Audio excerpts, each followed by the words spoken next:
열왕기상 7장 13절에서 26절까지의 말씀 제가 읽겠습니다.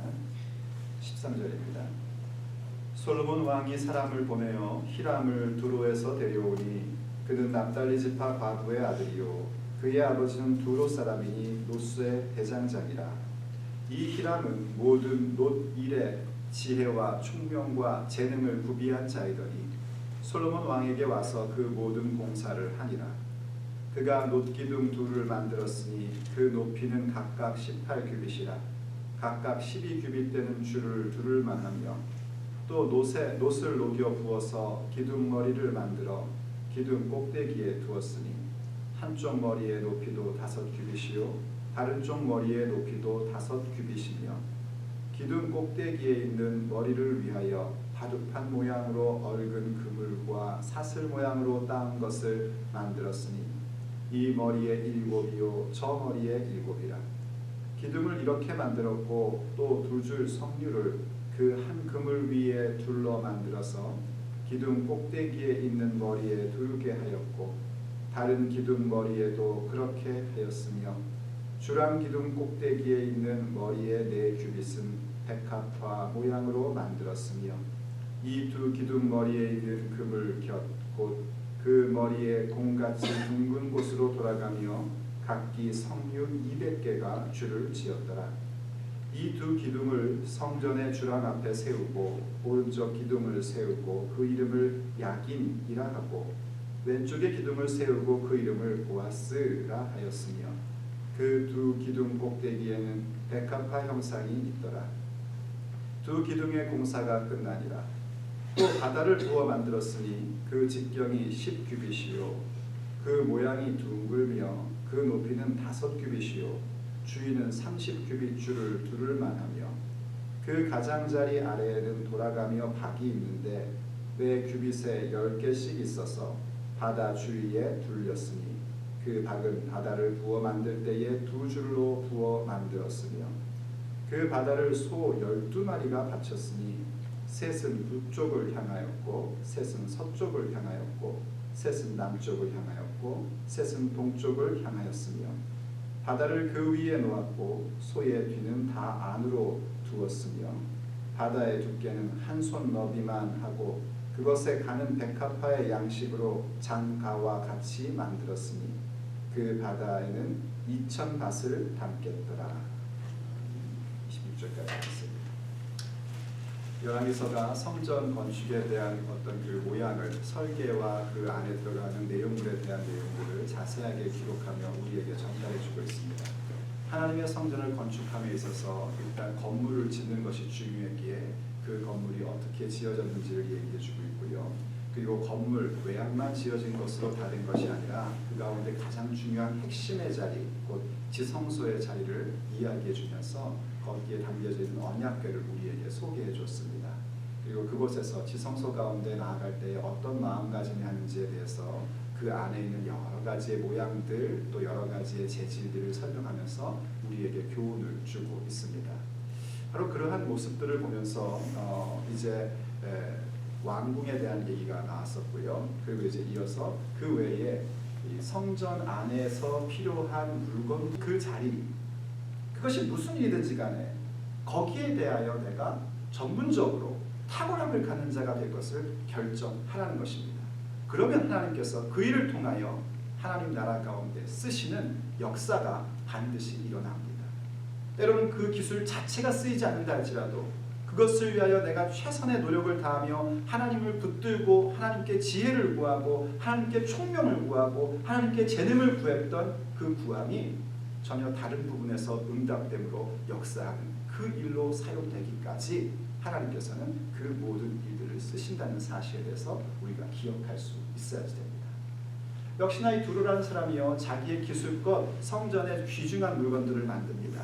그 물건 가운데 오늘 두 가지 기둥과 바다를 볼 텐데 시간이 안 되면 기둥만 보도록 하죠. 기둥과 바다를 만드는 부분을 우리가 읽었는데 그 기둥을 만드는 데서 기둥이 탁월합니다. 이 기둥은 사실은 오늘날로 말하자면 데코레이션을 위한 기둥이었습니다. 실제로 건물을 떠받드는 기둥보다는 이렇게 두 기둥이 쭉 크게 서가지고 사람들이 보면서 와 저거 이게 뭐냐 하는 그런 기둥이었죠. 아까 읽었지만은요, 그 기둥의 모양을, 노새 모양을 내는데 그물 모양도 내고 땅 모양도 내고 뭐 거기에 뭐 백합화도 이렇게 있고 뭐 석류의 모양도 넣고 이렇게 했습니다. 이게 나무를 조각하는 것은 웬만한 기술은 되지만 이 노스를 그렇게 만든다는 건 쉬운 일이 아니래요. 이렇게 노스를 녹여서 부어가지고 만드는 일이기 때문에 굉장히 중요한 기술이었다고 합니다. 그렇게 아주 화려하게 만들었습니다. 그리고 크기도 엄청 큽니다. 둘레가 뭐 한 4m 80 정도 될 만큼의 큰 그런 기둥 2개를 만들었어요. 분명 거기에는 무엇이 들어가 있는 거냐면 이 두로의 기술력이 돋보이는 그런 기둥 2개가 세워진 겁니다. 근데 중요한 게 뭐냐면 이 두 기둥을 세워놓고 뭐라고 그 기둥의 이름을 명칭하냐면 하나는 야긴이다 하고 하나는 보아스다 라고 했다는 겁니다. 여러분, 야긴이라는 뜻이 뭐랍니까? 그가 세우다 라는 뜻이었죠. 그가 세우다 라고 고백을 합니다. 자기의 기술력을 총동원하여 정말 역사에 남을 만한 작품을 하나 만들어 놨는데 거기에 고백하기를 이것은 그가 세우셨다 라고 고백을 했대요. 또 보아스라는 뜻은 뭐랍니까? 힘이 그에게 있다 라는 의미죠. 힘이 그에게 있답니다. 하나님께 모든 힘이 있습니다. 이것을 이룰 수 있는 힘은 하나님께 있습니다 라는 고백을 드렸다는 겁니다. 이 부분이 또한 중요한 메시지이죠.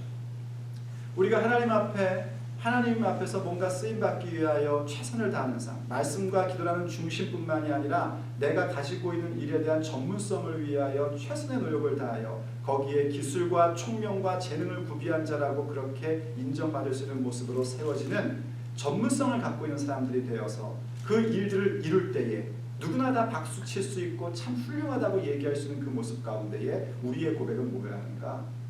하나님이 세우셨다. 이 모든 힘은 하나님께 있다 하는 것을 기둥으로 세울 줄 아는 자가 되어야 하는 것입니다. 그런데 여러분, 문제가 뭔지 아시죠? 지금 바벨론 포로로 있는 사람들에게 그 두 기둥은 남아있지 않습니다. 불타 없어진 겁니다. 솔로몬 성전이 완전히 다 무너질 때에 바벨론 포로에 있는 사람들에게 야긴과 보아스라는 기둥은 이미 없어진 겁니다. 뭐 때문에 없어진 겁니까? 아이러니하게도요, 이 야긴과 보아스에서 그가 세우다 혹은 모든 힘이 그에게 있다라는 의미의 그가 과연 누구냐가 중요한 겁니다. 그의 존재가 우리가 방금 얘기한 것처럼 우리 주 하나님, 창조의 하나님, 우리를 구원하신 여호와 하나님일 때는 결코 그 기둥은 무너질 수가 없는 겁니다. 그런데 유다의 역사는 어땠는가? 그가 하나님이 되지 못하고 사람들의 욕심, 사람들의 세상적 가치, 이른바 우상이 그가 되어버렸습니다. 자기들의 욕망이, 자기들이 바라는 세상적 가치의 표현인 우상이 뭔가를 세운다고 생각하는 것이죠. 자기 자신이 뭔가를 세우고 모든 힘이 나에게 있다고 믿는 겁니다. 나에게 힘이 모자라면 어디서 찾는가? 이방 나라로부터 원조를 받아서라도 뭔가를 세우고 뭔가 힘을 얻는 겁니다. 그때 그는 여호와 하나님이 아니라 이방 나라가 되버립니다. 그리고 이방 나라가 될 때는 항상 이방의 우상이 그가 되버립니다. 결과는 뭔가? 그렇게 하나님의 성전의 핵심을 이루고 하나님의 성전의 놀라움을 이루어야 될 그 기둥의 모습이 무너져 버릴 것밖에는 없었습니다. 그럼 오늘 사는 우리에게 주는 메시지는 명확합니다. 우리가 우리의 인생 속에 하나님의 부르심에 따라 말씀과 기도의 핵심을 가지고 그 핵심을 서포트해주는 우리의 어떤 내가 나를 부르신 전문 분야의 탁월성을 갖고 살아갈 때에 그가 세우셨고 모든 힘이 그에게 있다 할 때 그를 오직 우리 주 예수 그리스도 그리고 그를 보내신 우리의 하나님 아버지만이 되셔야 합니다. 그럴 때 우리는 무엇이 되냐면 예수님께서 빌라델피아 교회, 요한계시록에서 빌라델피아 교회를 향하여 칭찬하실 때에 이기는 자에게는 하나님 나라 성전의 기둥이 되게 하리니 그 위에 새 예루살렘의 이름과 나의 새 이름을 새겨 넣으리라 했던 그 약속이 성취되는 것입니다. 그냥 단순한 기둥이 아니라 영원한 하나님의 나라, 영원한 새 예루살렘의 기둥으로서 새 예루살렘의 이름이 새겨진 우리들, 우리 주님의 새 이름이 세워진 우리들, 그것은 우리가 바로 예수님의 것이고 예수님의 인격이 나타나는 기둥된 인생이라는 것을 의미합니다. 바로 그런 삶으로 우리를 이끄시는 것이 주께서 우리에게 주신 계획이고 우리가 결국 세워질 기둥된 모습인 것이죠. 그럴 때 야긴과 보아스는 이방 우상의 성전을 본다는 모습이 아니라 정말 그 말 그대로 하나님 나라의 큰 기둥으로 우리가 함께 세워지게 되는 것입니다. 그리고 나서 이제 바다에 대한 얘기가 나오는데요. 이 바다라는 건 뭐냐면 옛날 성막에서 물두멍을 대신하는 것입니다. 워낙 큰 성전이고 많은 사람들이 와서 살 거기 때문에 조그마한 물두멍 가지고는 안 되니까는요, 바다를 만든 겁니다. 이 바다는 우리 생각하는 그 바다입니다. 왜냐하면 물이 많은 걸 성경은 바다라고 했거든요. 굉장히 큰 겁니다. 이 통이 얼마나 크냐면 그 마지막에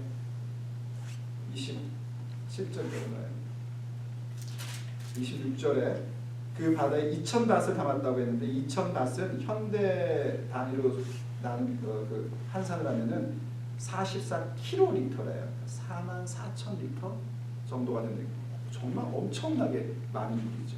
이 물이 무엇을 사용하는 것인지 여러분 아시죠? 번제단에서 하나님께 번제를 드리면서 완전한 헌신의 회개를 합니다. 그래도 우리의 손에 자주 우리의 연약함과 우리의 습관 때문에 자주 죄를 범하지 않습니까? 바로 그래서 그 죄를 씻는, 손과 발을 씻는 그런 행동을 하는 것입니다. 하나님 나라의 성전 가운데 들어가는 그 모든 일들 속에 중요한 역할이 뭔가, 우리가 한번 회개하고 한번 소속이 바뀌는 것뿐만이 아니라 그럼에도 불구하고 우리의 연약함과 과거의 습관으로 인해 자주 일어나는 그 모든 일들을 깨끗하게 매일매일 씻는 것이죠. 마치 예수님이 우리의 발을, 제자들의 발을 씻겨주셨던 것처럼 우리가 서로 간에 발을 씻겨주는 바로 그 역할을 하는 게 이 물입니다. 그래서 이 바다를 만들었는데 그것도 역시 정말 화려하게 잘 만들었습니다. 근데 특징은 뭐냐면 소 12마리가 받치고 있다는 거예요. 3마리씩 동서남북을 바라보게 하고 엉덩이는 안쪽으로 들어가게 해서 만들었답니다. 이렇게 좀 상상이 되십니까? 근데 이게 재밌는 게 뭐냐면 거기에 소를 집어넣었다는 게 참 재밌습니다. 소는 원래 이스라엘 백성들이 타락할 때 우상 숭배 시작하면 꼭 등장하는 동물입니다. 왜냐하면 이 소라는 존재는 부를 상징하고 힘을 상징하거든요. 얼마나 부와 힘을 사람들이 좋아합니까? 그거 있으면 뭐 다들 흐뭇해하지 않겠습니까? 그래서 그런 것이 항상 이렇게 등장을 했었어요. 그런데 지금 이 지금 물건에 이 바다 밑에 떠받치고 있는 게 이 소라는 것은 굉장히 중요한 의미가 있습니다. 사람들이 그렇게 목적하고 바라보고 쟁취하고 싶어하는 부와 힘은 어떤 존재밖에 되지 않느냐면 하나님 앞에 손을 씻고 발을 씻는 것을 떠받쳐주는 존재에 불과하다 하는 것을 메시지로 말해주고 있는 겁니다. 그건 결코 우리의 목적이 될 수 없다는 겁니다. 그건 결코 우리의 경배의 대상이 될 수 없다는 겁니다. 그건 뭐에 불과하냐면 우리가 거듭난 사람으로서 우리의 삶에 여전히 변화되지 않은 모습들을 씻기 위한 그 바다와 물을 떠받쳐주는 도구에 불과하다는 것을 기억하라는 것입니다. 이것이 중요한 메시지입니다. 이렇듯 성전에는 그 큰 외벽과 그 건물과 그 안에 핵심인 지성소뿐만이 아니라 바로 그 모든 것들을 온전케 만들어주고자 하는 도구들이 많았습니다. 그 가운데 가장 핵심적인 이 기둥과 야긴과 보아스라는 기둥과 바다를 보면서 우리는 무엇을 기억해야 되는가? 우리가 하나님의 나라 가운데에 아버지의 뜻을 이루고 말씀과 기도 가운데서 하나님의 나라를 떠받들며 그 나라를 이루어가는 사람, 바로 예루살렘의 성전을 만들어가는 사람들로서 우리가 기억해야 될 것, 하나님이 오늘 부르신 나의 자리 가운데 전문성을 키워가고 그 전문성 가운데에서도 하나님이 세우셨고 모든 힘이 하나님께 있다는 사실을 분명히 고백하면서 나에게 주어지는 부와 힘은 하나님 앞에 깨끗한 삶을 살기 위하여 그 모든 것들을 떠받쳐주는 도구에 불과하다는 것을 명심하며 살아가는 것입니다. 그것을 놓쳐버리면 그 기둥의 그가 다른 존재가 되어버리고 그 결과는 비참한 밖에는 남지 않는 것이죠. 그렇게 주께서 우리에게 말씀하시는 건 뭡니까? 명심하라는 것입니다. 그가 오직 하나님이 되도록 우리가 그토록 좋아하는 부와 힘이 하나님을 향하여 나아가는 우리의 인생을 떠받쳐주는 도구에 불과하다는 것을 기억하며 살라고 말씀하시는 것입니다. 오늘 그 말씀을 듣고 함께 하나님 나라의 성전을 기둥되는 우리 모두가 되기를 간절히 바랍니다. 기도하시겠습니다. 사랑하는 하나님, 오늘 저희들에게 하나님의 메시지를 들려주셔서 감사합니다. 참으로 우리 모두가 하나님의 음성을 듣고 하나님이 세우신 그 모습, 또 하나님이 우리의 중심 가운데 넣어주신 믿음의 핵심을 온전히 지켜갈 수 있기를 간절히 바랍니다.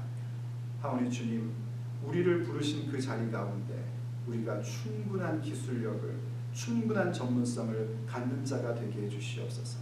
그리고 그 일들을 주께서 주의 나라를 위하여 사용하여 주시옵소서.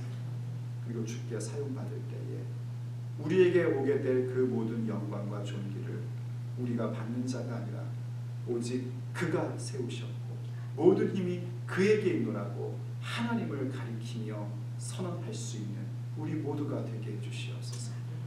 우리를 부르신 자리에 전문성을 갖고 살아갈 때에 마땅히 우리에게 부와 힘이 생길 것도 우리는 예측합니다.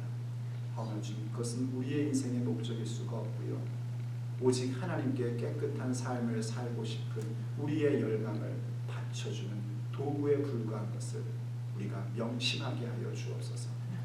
그래서 역사의 이스라엘이 실패했던 것 우리는 실패하지 않게 해주시옵시고 하나님의 기대대로, 하나님의 계획대로 우리가 하나님 나라의 기둥되는 역사를 갖게 하여 주시옵소서. 우리 주 예수 그리스도의 이름으로 간절히 기도드립니다. 자, 여러분,